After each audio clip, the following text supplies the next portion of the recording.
ایک ٹریل ہے یہاں پہنچنے کے لیے کہ کیا کیا راستے میں ایونٹس ہوئے جس کی وجہ سے ہم وہاں پہنچے وزیر آباد پہ، اور اس کے بعد کیا ہوا، اور اس کے بعد میرے چند سوال ہیں، اور مجھے ان کے جواب پتہ ہے، لیکن میں قوم کے سامنے وہ سوال رکھوں گا جب میں یہ آپ کو ہر مرحلے سے لے کے جاؤں۔ سب سے پہلے کیا ہوا؟ رجیم چینج ہوئی، رجیم چینج کی پوری سازش ہوئی۔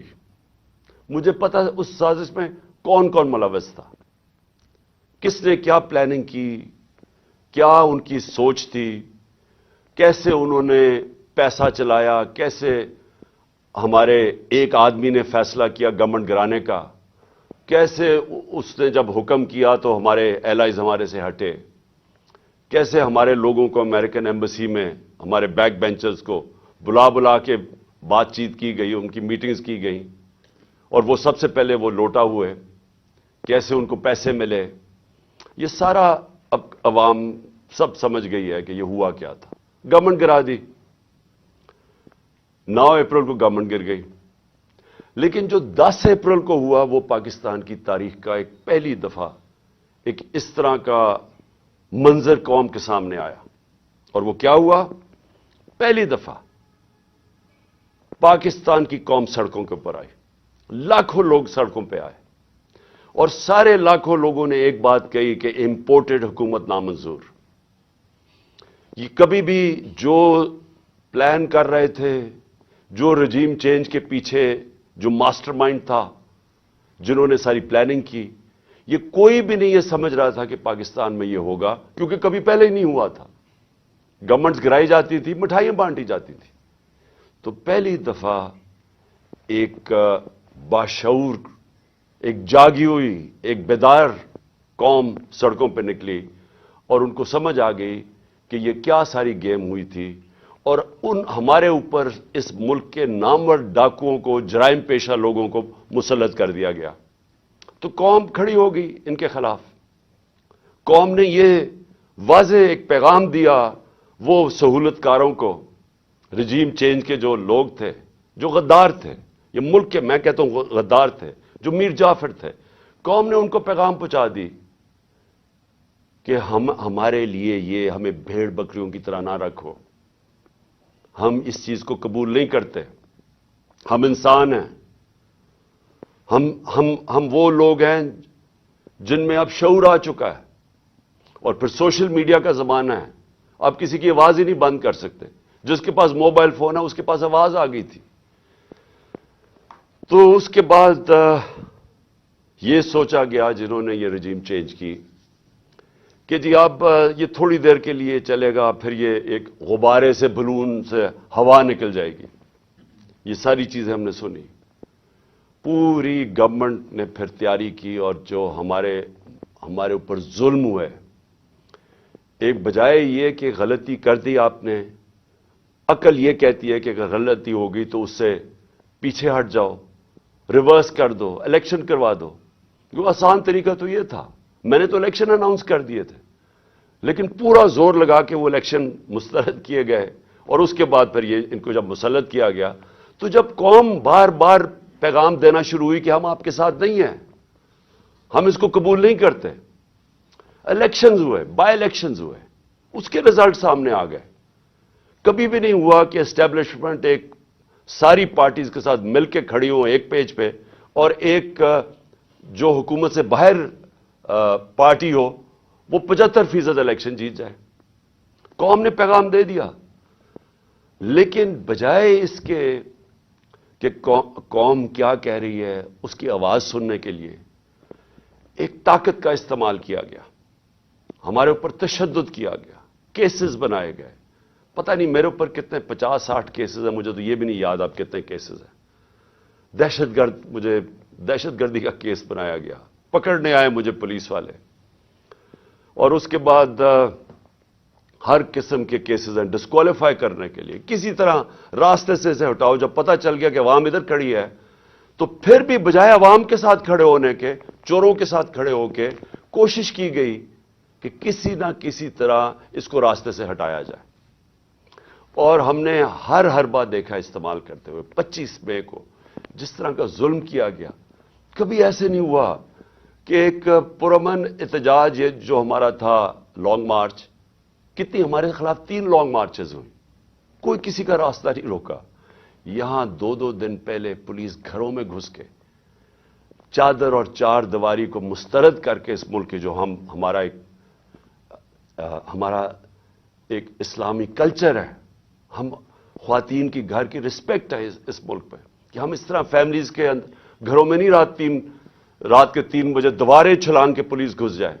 وہ گھسی، ان کو پکڑا، لوگوں کو لے کے گئے. 11 سال کے بچے کو پولیس اسٹیشن لے کے، کیونکہ باپ نہیں تھا، اس کو پولیس اسٹیشن لے گئے. ایک ہماری 70 سالہ خاتون ایم پی تھیں، ان کو رات گھسیٹ کے پولیس اسٹیشن لے گئے. ایسا کبھی نہیں ہوا. پھر 25 میں آیا، پھر جو شیلنگ کی اور تشدد کیا، سارا ایک ابھی تک مجھے نہیں سمجھ آئی کہ یہ کس طرح کا مائنڈ تھا، یہ کیسا ذہن تھا، کہ بجائے پھر سے عوام کی آواز سننے کے لیے کہ عوام بتا رہی ہے آپ نے غلطی کر دی ہے، نہیں، ان کو ہم بھیڑ بکریوں کی طرح ڈنڈے مار کے ٹھیک کریں گے، یہ مائنڈ سیٹ تھا. اور پھر جب دوسرا بائی الیکشن آیا، ساری پارٹیز ایک طرف، اسٹیبلشمنٹ ایک طرف، اس کے باوجود جب 75% الیکشن، 7 یا 8 الیکشنز ہم جیت گئے 11 میں سے، اس کے بعد پھر یہ پلان بنایا گیا. پہلے بھی ایک پلان بنا تھا مجھے مارنے کا. میں نے کہا کہ میں نے 4 لوگوں کے نام میں نے دے کے اور میں نے باہر ایک ویڈیو بنا کے ملک سے باہر بھجوا دی کہ اگر مجھے کچھ ہوتا ہے تو وہ ویڈیو آ جائے گی.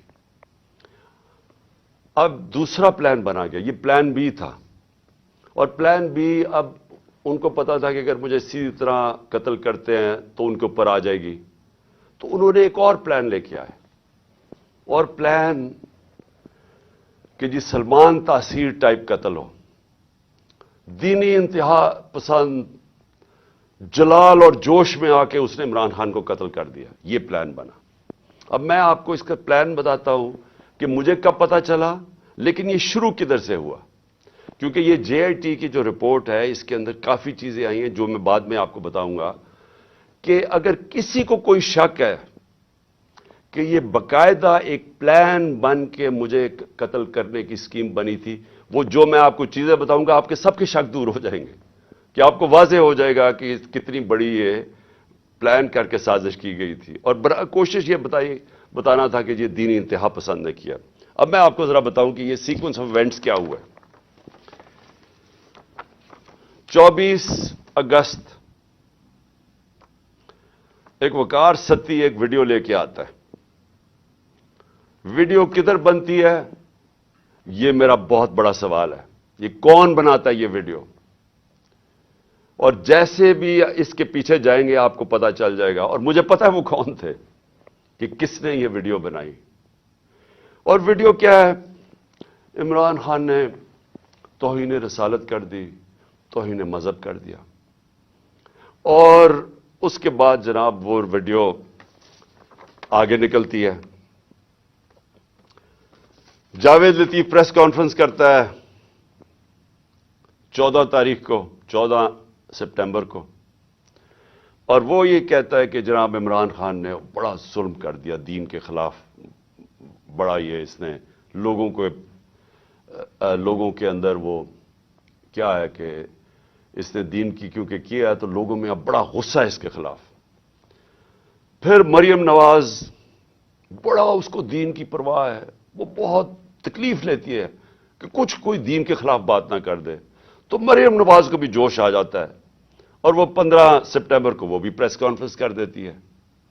اس سے پہلے میں بھول جاؤں کہ ایک ملک کا ایک بہت بڑا دینی آدمی رانا ثناء اللہ، اس کو بھی جوش آتا ہے. وہ 14 تاریخ کو ایک پریس کانفرنس کرتا ہے کہ جی وہ عمران نے لوگوں کو بڑا غصہ چڑھا دیا کہ اس نے دین کے خلاف بولا ہے.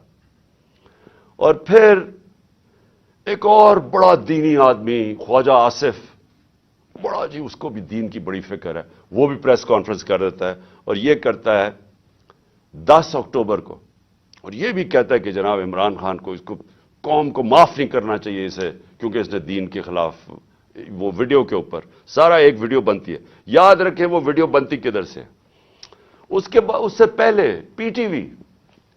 اب پی ٹی وی آپ سمجھ جائیں کہ اس کے پیچھے کون ہوگا. 4 دن پی ٹی وی کو حکم ملتا ہے کہ عمران کے خلاف پورا کیمپین کریں کہ اس نے دین کی توہین کی ہے. میں صرف اب پہلے یہ جو بڑے آپ کو میں نامور نام بتائے ہیں جن کو دین کی بڑی فکر ہے. مجھے ذرا بتائیے 30 سال سے یہ دونوں جماعتیں اقتدار میں ہیں. مجھے بتائیں کہ کبھی انہوں نے جا کے پاکستان سے باہر کی بات کر رہا ہوں، کبھی انہوں نے دین کا نام لیا؟ کبھی ان کو فکر ہوئی ہے دین کی؟ یہ ان کی آپ سٹیٹمنٹس اٹھا کے دیکھیں، یہ باہر جا کے ایک ہی بات کرتے رہے. میں 90 کی دہائی سے بات کر رہا ہوں کہ جی ہمیں مدد کر دو مغرب، امریکہ ہمیں مدد کر دے، کیونکہ اگر ہم نہیں ہیں تو دینی انتہا پسند پاکستان کے اوپر آ جائیں گے، بنیاد پرست دین کو پاکستان کے اوپر چھا جائیں گے. کیونکہ یہ ڈراتے تھے ایران کے اندر جب خمینی کی انقلاب آیا، اسلامی انقلاب آیا، تو یہ ہمیشہ جا کے مغرب کو خوش کرتے تھے کہ پاکستان میں بھی وہ انقلاب آ جائے گا اگر ہماری اب مدد نہیں کرتے. ان کی سٹیٹمنٹس اٹھا کے دیکھیں. جب یہ باہر جاتے تھے ان کے سربراہ، تو صرف ان کا یہ دین کا نہیں، دین کی بات چھوڑیں، یہ صرف یہ کہتے تھے کہ ہم لبرل ہیں، ہم آپ کے ساتھ ہیں، ہمیں بچا لیں نہیں تو دینی لوگ پاکستان کے اوپر حاوی ہو جائیں گے. یہ ان کی کیمپین رہی ہے باہر پاکستان سے. میں واحد، اور مجھے فخر ہے اس چیز کے اوپر، لیکن وہ اس لیے نہیں کہ میں کوئی کسی ووٹ لینے کے لیے کر رہا تھا. یہ میرا عقیدہ ہے، یہ میرا ایمان ہے، اور صرف جس کا ایمان ہو تو وہ جس طرح کی باتیں کر سکتا ہے. اور مجھے بتانے کی ضرورت نہیں ہے کہ ہر انٹرنیشنل فورم پہ میں نے اپنے جو ہمارے مسلمانوں سے زیادتیاں ہوتی ہیں جو مغرب میں رہتے ہیں، اسلاموفوبیا، اور پھر جو نبی صلی اللہ علیہ وسلم کی شان میں گستاخی کی جاتی ہے، اس کے اوپر واحد میں چیلنج کرتا ہوں، میں واحد وہ پاکستان کا پرائم منسٹر ہوں جس نے اس کی بات کی ہے. ہر انٹرنیشنل فورم پہ بات کیا میں نے. اور پھر سے میں ریپیٹ کرتا ہوں کہ میں کسی کو خوش کرنے کے لیے نہیں کر رہا، یہ میرا ایمان کا حصہ ہے. اور میں نے اس لیے نہیں کی کہ میں وہ جا کے کوئی پوائنٹ سکورنگ کر رہا تھا مغرب میں جا کے. میں مغرب کو بڑی اچھی طرح جانتا ہوں. میں جو ہمارے ملک پاکستان کے لوگ مغرب میں رہتے ہیں اور مسلمان مغرب میں رہتے ہیں، مجھے پتا ہے ان کے اوپر کیا دشواریاں گزرتی ہیں. مجھے پتا ہے ہندوستان میں اس وقت مسلمانوں کے اوپر کیا ہو رہا ہے جو مسلمان ہندوستان میں. اس لیے میں نے ہر فورم کے اوپر یہ بات اٹھائی. میں اپنے جو لوگ جو مشکل وقت سے گزرتے ہیں، جو ان ملکوں میں رہ رہے ہیں، میں نے ان کے لیے بات کی کہ بڑے مشکل حالات میں وہ گزرتے ہیں، ان کو چھیڑتے ہیں، برا بھلا کہتے ہیں، اور عورتوں نے جب اپنا سر کور کیا ہو ان کو جا کے گالیاں نکالتے ہیں کئی دفعہ سڑکوں کے اوپر. اور جو مسلمان لگے، یعنی جس کی داڑھی ہو، اور وہ جو لگتا تھا، اب تو خیر داڑیاں ٹرینڈی ہو گئی ہیں، تو ان کے اوپر یہ باتیں ان کو آوازیں لگاتے تھے لوگ. تو میں نے ان کے لیے کہا تھا. اور پھر یہ جس طرح سارے ہمارے مسلمانوں کو تکلیف ہوتی ہے، ہمیں وہ تکلیف پہنچتی ہے جب ہمارے نبی صلی اللہ علیہ وسلم کی شان میں گستاخی کی جائے، تو یہ میں نے ہر فورم پہ اٹھایا. اس کے اوپر یہ پروگرام تیاری ہو رہی ہے کہ جناب وہ آدمی دین کی توہین کر رہا ہے. اور یہ اس لیے نہیں کر رہے تھے کہ ان کو یہ جو لوگ ہیں، یہ جو لٹیروں کے میں نام لے رہا ہوں، یہ سارے نامور ڈاکو ہیں جن کے میں نے نام لیے. رانا ثناءاللہ بدماش ہے، سارا فیصل آباد میں جانتا ہے، ان کو کوئی دین سے تعلق نہیں ہے. یہ سارا پلان بن رہا تھا، یہ ایک اسکرپٹ کے مطابق چل رہے تھے.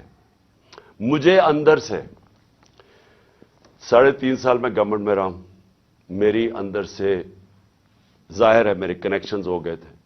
مجھے اندر سے ایجنسیز کے اندر سے پیغام آیا کہ یہ پلان بن رہا ہے آپ کو قتل کرنے کا، دین کے نام پہ، وہی سلمان تاثیر والا قتل. تو میں نے پھر 2 جلسوں کے اندر اس کی بات کی. میں نے 7 اکتوبر کو میرا ایک جلسہ تھا، اور اس سے پہلے 24 سپٹمبر کو میرا جلسہ تھا. ان دونوں جلسوں میں میں نے یہ بتایا کہ یہ پلان بن رہا ہے مجھے قتل کرنے کا. کیونکہ وہ جو 4 تھے بند کمروں میں جنہوں نے فیصلہ کیا تھا، انہوں نے یہ سوچا ہوگا کہ اگر وہ قتل تو ان کے نام آ جائیں گے، لہٰذا انہوں نے اس اسٹیپ پر ڈالا کہ جی وہ دینی انتہا پسند اشتعال میں آ کے اس نے عمران خان کو قتل کر دیا. یہ پلان بنا تھا اور ان کو پتا تھا کہ اس سے ان کے اوپر سے اتر جائے گی بات. تو یہ ساری پلاننگ بندی شروع ہوئی تب سے. اور پھر وزیر آباد، اب وزیر آباد میں کیا ہوتا ہے میں ذرا آپ کو پھر زیادہ بتا دوں، یاد کرا دوں کہ ہوا کیا. وزیر آباد میں وہ جب اس لڑکے نے گولیاں چلائیں، یہ جو نوید یا جو بھی اس کا نام تھا، تو سب سے پہلے ایک چیز یاد رکھیں کہ اس نے پسٹل سے ریپڈ فائر کیا. میں آپ کو یہ بتا دوں میں نے پسٹل شوٹنگ کی ہوئی ہے. پسٹل شوٹنگ کے اندر اگر آپ سنگل شاٹ بھی چلاتے ہیں اور اگر آپ پریکٹس نہ ہو تو وہ بھی اوپر چلا جاتا ہے. کبھی ٹرائی کر کے دیکھ لیں. لیکن اگر آپ ریپڈ فائر کرتے ہیں تو وہ ناممکن ہے، جب تک آپ کو پریکٹس نہ ہو وہ ناممکن ہے کہ وہ سیدھا اوپر نہ چلا جائے. اس لڑکے نے، اور اگر وہ پیچھے سے وہ ابتسام ہمارا ہیرو نہ آتا، وہ بھی اللہ نے بچانا تھا مجھے، وہ نہ اوپر اس کے ہاتھ کرتا تو وہ یہ ساری گولیاں اوپر لگنی تھی. وہ کیونکہ اس کا ہاتھ لگتا ہے وہ اس کی گولیاں نیچے لگتی ہیں. لیکن اس کا ہاتھ ایسے جاتا ہے، وہ اوپر نہیں جاتا. اس کا مطلب وہ ٹرینڈ آدمی تھا. تو وہ ادھر سے گولی آتی ہے. لیکن جب میں گر رہا تھا، میری ٹانگ پہ جب گولیاں لگیں، کیونکہ ٹانگ پہ جب گولیاں لگی میں گر گیا، تو جب میں گر رہا تھا میرے اوپر سے گولیاں، اور مجھے واضح ہوا کہ دو مجھے سنے، ایک اس کا برسٹ سنا اور اس کے اوپر ایک اور میں نے دو برسٹ، یعنی کہیں اور سے بھی گولیاں آئیں. میں کہتا رہ گیا کہ سامنے سے گولیاں آئی ہیں، کیونکہ مجھے اوپر سے گولیاں میرے گزری جب میں گر رہا تھا. تو ایک دم میں ابھی ہاسپٹل پہنچتا ہی نہیں ہوں، شوکت تھانہ پہنچتا نہیں ہوں، اس کی سٹیٹمنٹ آ جاتی ہے، ایک ریکارڈ کر کے اس کی سٹیٹمنٹ آ جاتی ہے. اور ریکارڈ سٹیٹمنٹ کیسے آتی ہے؟ اس کی ریکارڈڈ سٹیٹمنٹ آتی ہے کہ میں اکیلا تھا.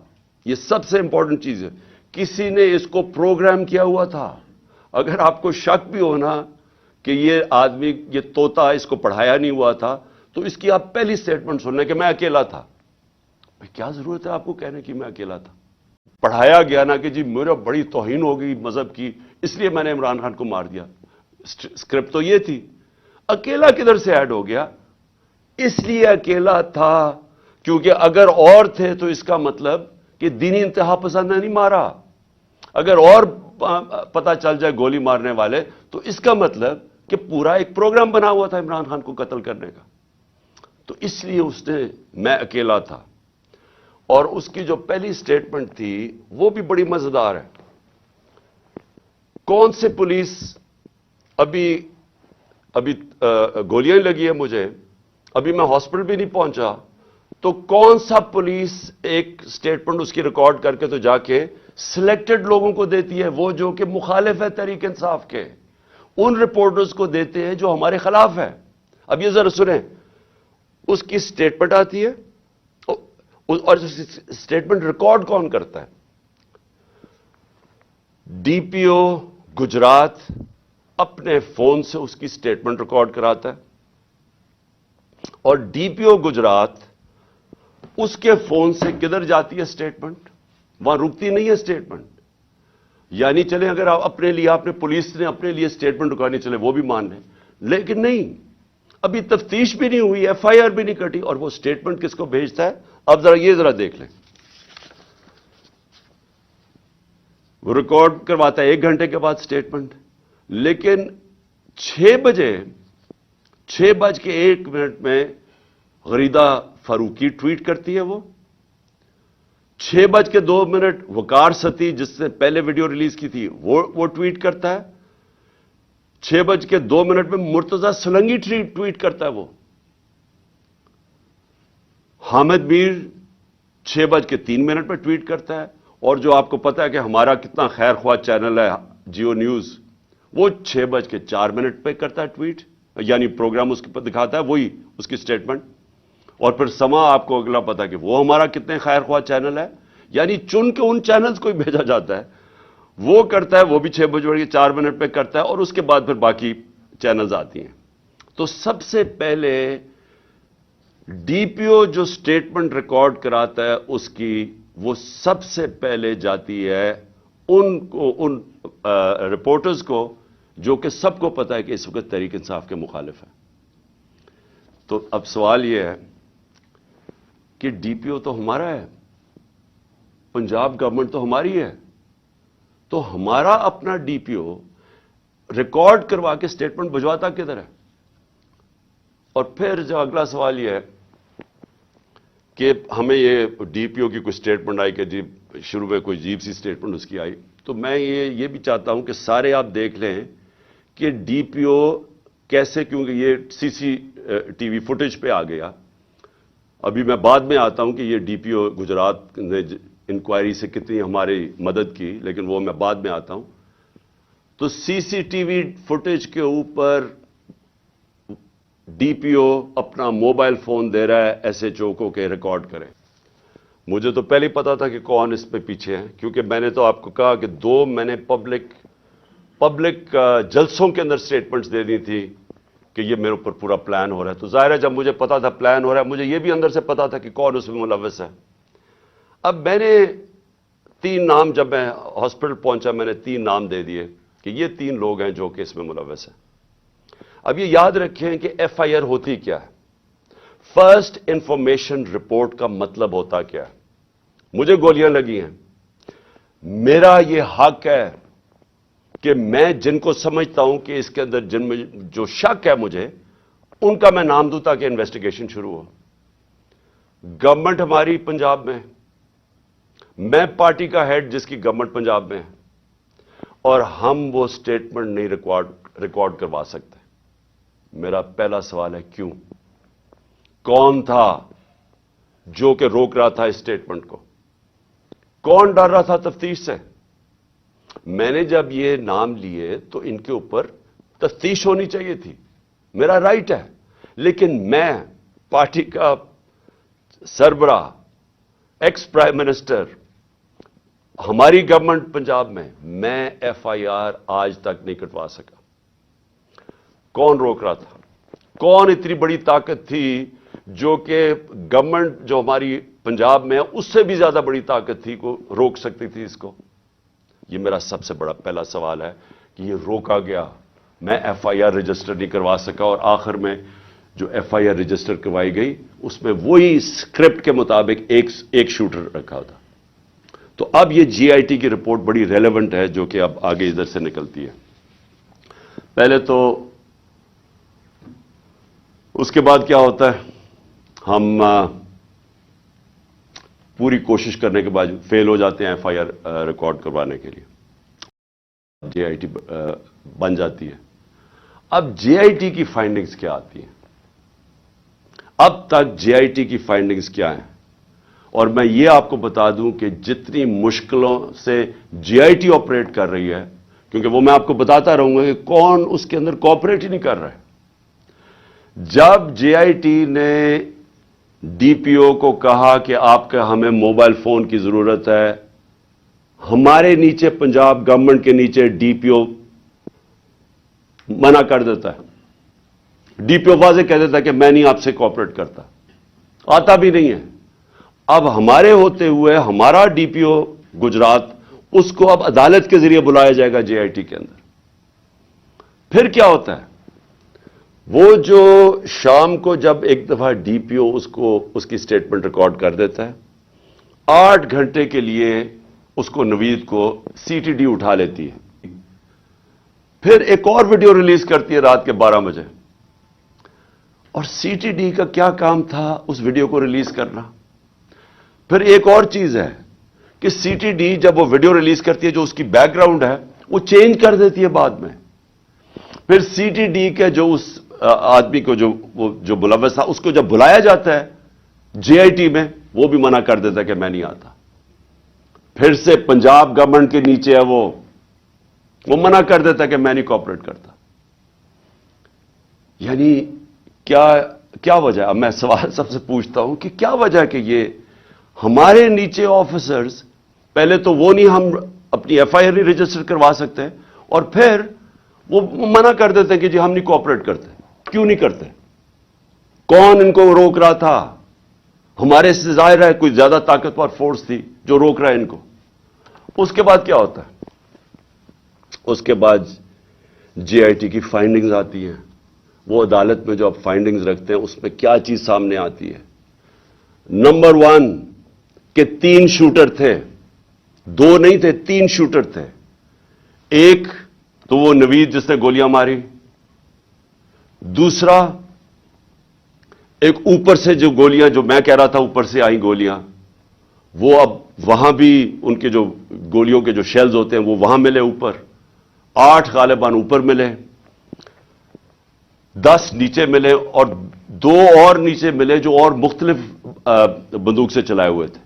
جو گارڈز تھے ہمارے اوپر، ان کی فورینزک جب ٹیسٹ کرایا گیا کسی کی بھی گولی نہیں چلی تھی، کیونکہ جو گارڈ سب سے قریب تھا اس کے تو 6 گولیاں اس کے اندر سے نکلی، تو وہاں تو کسی کے پاس بھی نہیں تھا. اور پھر یہ بھی چیز سامنے آ گئی کہ معظم جو تھا، جو معظم شہید ہوا، وہ آپ کوئی بھی اگر آپ کو سوشل میڈیا پہ وہ ویڈیو مل سکتی ہے، اس کا سلو موشن دیکھ لیں. وہ معظم جب جاتا ہے اس کے پیچھے، تو جیسے ہی اس کے سامنے آتا ہے نوید کے، اس کو گولی لگتی ہے. وہ گولی نہ آگے سے لگتی ہے نہ کنٹینر سے لگتی ہے، وہ گولی کہیں دور سے آ کے لگتی ہے اس کے اس طرف. اور وہ نوید کے لیے وہ گولی تھی. معظم راستے میں آ گیا، کیونکہ یہ لیاقت علی خان والا ٹائپ انہوں نے انسیڈنٹ بتانا تھا، کیونکہ فوری طور پہ جو ایک آدمی کو مار کے کہے جی بس ایک آدمی ہم نے مار دیا، تو وہ بچ گیا نوید، اور معظم شہید ہو گیا. اچھا، اب نہ وہ کوآپریٹ کر رہے ہیں، نہ ہمارے جو ہم چاہ رہے تھے کہ اس وقت ایکس پرائم منسٹر پہ ہوا ہے، ساری گورنمنٹ کوآپریٹ کرے گی. ہمیں تبھی پتا چل گیا جب میں ایف آئی آر رجسٹر نہیں کروا سکا کہ کوئی کوآپریشن نہیں ملے گی. پھر ایک اور ہے جو اس کا موبائل فون ہے، C T D J I T نے اس کے موبائل فون کے اوپر فورینزک کرانے کے لیے اس ادارے کو دیا جو فیڈرل گورنمنٹ کے نیچے ہے کہ بتائیں جناب کہ اس کو کالز کدھر کدھر سے آئی ہیں. اس ادارے نے منع کر دیا کہ نہیں ہم نہیں دیتے. کیوں نہیں دیتے؟ کیا وجہ ہے اس کی؟ تو اس سے آپ خود، سر میں چاہتا ہوں کہ آپ خود ذرا سوچ لیں کہ یہ ہو کیا رہا ہے، کہ یہ ملک کے اندر بجائے آپ یہ سوچیں کہ ملک کے سربراہ کو قتل کرنے کی سازش ہے، یہ ساروں کو مدد کرنی چاہیے، وہ کوئی مدد نہیں کر رہا. وہ تو چھوڑے فیڈرل ادارے کو، اپنے جو نیچے پولیس کام کر رہی ہے وہ نہیں مدد کرنے کے لیے تیار. اب آگے چلیں. اب بات بڑی سمپل رہ گئی ہے. میرا یہ سوال یہ ہے کہ کون کون لوگ اس کے اندر ملوث ہو سکتے ہیں؟ مجھے پتا ہے کون ہے وہ، میں صرف اب سوال چھوڑنے لگا ہوں سب کے لیے، اپنی قوم کے لیے، کہ یہ جب میرے یہ جو ہوا اس کے اندر، میں چاہتا ہوں کہ قوم خود سوچ لے کہ اگر یہ ملک کے ایکس پرائم منسٹر سے ہو سکتا ہے تو باقی قوم کے اندر لوگوں کی کیا حیثیت رہ گئی. یعنی جب ہم قانون کی حکمرانی کی بات کرتے ہیں تو اس کا مطلب یہ ہوتا ہے کمزور اور طاقتور ایک ہی قانون سب کے لیے. تو یہاں تو اب واضح ہو جانا چاہیے کہ اگر ایکس پرائم منسٹر اور سب سے بڑی پارٹی کے سربراہ اگر اس سے زیادہ طاقتور لوگ ہیں تو وہ بھی نہیں انصاف لے سکتا. جو زیادہ طاقتور ہے ان کا رول چلتا ہے، جنگل کا قانون ہے پاکستان میں. تو میرے آپ سوال ہیں، میں سب سے پہلے پھر شروع کرتا ہوں. ویڈیو کس نے بنائی جس میں یہ بتایا، چن چن کے چیزیں جمع کر کے بتایا گیا جی عمران خان نے توہین مذہب کر دی؟ وہ کون تھے؟ وہ کون سا ادارہ تھا؟ مجھے پتا ہے وہ کون سا ہے، لیکن میں آپ سب کے سامنے چھوڑ رہا ہوں، اور میں امید کرتا ہوں کہ جب یہ جے آئی ٹی ان لوگوں کو بلا کے سوال پوچھے گی تو ہم سب کو بتا سکیں گے وہ کون ہے. دوسرا کہ جو میں پہلے کیوں نہیں ایف آئی آر میں کروا سکا؟ وہ کون پاور تھی جس نے روکا ایف آئی آر کو؟ مجھے پتا ہے وہ کون تھی، لیکن یہ میں سوال چھوڑتا ہوں. ڈی پی او گجرات کے اوپر میرے 2 سوال ہیں. کس نے اسے کہا تھا کہ یہ ویڈیو بھیجے ان صحافیوں کی طرف؟ کس نے کہا تھا کہ پہلے ان کے ہمارے مخالف صحافیوں کے پاس ویڈیو کیسے پہلے پہنچ گئی؟ کس نے بھجوائی تھی؟ کس نے ان کو حکم کیا تھا؟ مجھے پتا ہے وہ کون تھا. اور پھر سی ٹی ڈی، کس نے کہا تھا سی ٹی ڈی کو یہ ویڈیو بنانے کا، جو انہوں نے رات کے 12 بجے دوسری ویڈیو ریلیز کی؟ وہ کون تھا؟ وہ پنجاب گورنمنٹ تو نہیں تھی. تو وہ کون، کس نے ان کو کہا تھا کہ آپ بھیجیں؟ اور پھر وہ پیچھے بیک گراؤنڈ چینج کرنے کی کیا ضرورت تھی؟ اگر آپ کو کسی چیز کا ڈر ہی نہیں، آپ تفتیش کر رہے ہیں، تو یہ ایک دم وہ چینج کیوں کرنے، کیوں ثبوت چھپا رہے تھے؟ اور پھر جے آئی ٹی کے اندر سے چیزیں لیک ہوئیں اور ایک مخالف ہمارے جو بڑا ہمارے اگینسٹ بولتا ہے، اس اینکر کو پہنچائی گئی. وہ کس نے پہنچائی تھی؟ کون تھا ہمارے جے آئی ٹی کے اندر کہ جے آئی ٹی کے اندر سے، اور یہ ایک جرم ہے کہ کوئی جے آئی ٹی کے اندر سے انفارمیشن لیک نہیں کر سکتا جب تک وہ عدالت میں نہ جائے. میں جو آپ کے سامنے چیزیں لے کے آ رہا ہوں، یہ ساری عدالت میں جا چکی ہیں. اس عدالت کے اندر ایک پولی گراف ٹیسٹ کیا ہے. پولی گراف ٹیسٹ وہ ہوتا ہے جب آپ ایک انسٹرومنٹ ہوتا ہے، وہ جب لگا کے آپ کے دل کے اوپر لگایا ہوتا ہے، تو وہ جب آپ سے سوال پوچھتے ہیں تو اس میں پتہ چلتا ہے کہ آپ سچ بول رہے ہیں، جھوٹ بول رہے ہیں. تو اس نوید کے اوپر جب انہوں نے وہ ٹیسٹ کیا تو پولی گراف ٹیسٹ کے اندر 2 چیزیں واضح سامنے آ گئی. ایک، جب نوید سے پوچھا گیا کہ آپ کے ساتھ کن کن لوگوں نے، صرف ایک آدمی کے علاوہ کسی نے آپ کو کانٹیکٹ کیا تھا؟ اس نے کہا نہیں کیا تھا. جھوٹ نکلا. وہ جھوٹ اس لیے واضح ہو گیا کہ اس کے پیچھے پورا ایک پلاننگ ہوئی تھی، اس کو پورے تیار کر کے بھیجا تھا. دوسرا، اس سے سوال پوچھا گیا کہ کیا آپ کو ٹریننگ تھی پسٹل شوٹنگ کی؟ اس نے کہا کوئی ٹریننگ نہیں تھی. وہ پھر جھوٹ صاحب آ گیا پولی گراف کے اوپر، کیونکہ ظاہر ہے وہ ٹرینڈ آدمی، اس کی ٹریننگ کروا کے بھیجا گیا تھا. تو سارا جو انہوں نے پورا کیس بلڈ کیا تھا کہ ایک دینی انتہا پسند نے عمران خان کو قتل کیا، اور اسے شروع میں تو کہا کہ میں نے مار دیا ہے، تو وہ جو سارا کیس تھا، وہ سارا کیس انہی جے آئی ٹی کی فائنڈنگ سے ختم ہو جاتا ہے. جس وقت 3 شوٹر آ گئے تو اس کا مطلب ایک پلان طریقے سے یہ اسیسینیشن اٹیمپٹ تھی. اور جب اس کے اوپر یہ بھی چیزیں واضح ہوگی کہ اس کو ٹرین کیا ہوا تھا، تو اور پھر یہ بھی پتہ چل گیا کہ یہ کوئی دینی آدمی نہیں تھا. جس طرح وہ جو میں نے خواجہ آصف وغیرہ کے نام لیے ہیں، رانا ثناء اللہ وغیرہ کے اور مریم نواز کے، یہ کوئی دینی لوگ نہیں ہیں. اسی طرح یہ بھی کوئی دینی آدمی نہیں تھا کہ جس کو بڑا اشتعال میں آ کے یہ کچھ کرے. تو یہ بھی ایک پلانڈ اسیسینیشن اٹیمپٹ تھا. میں آخر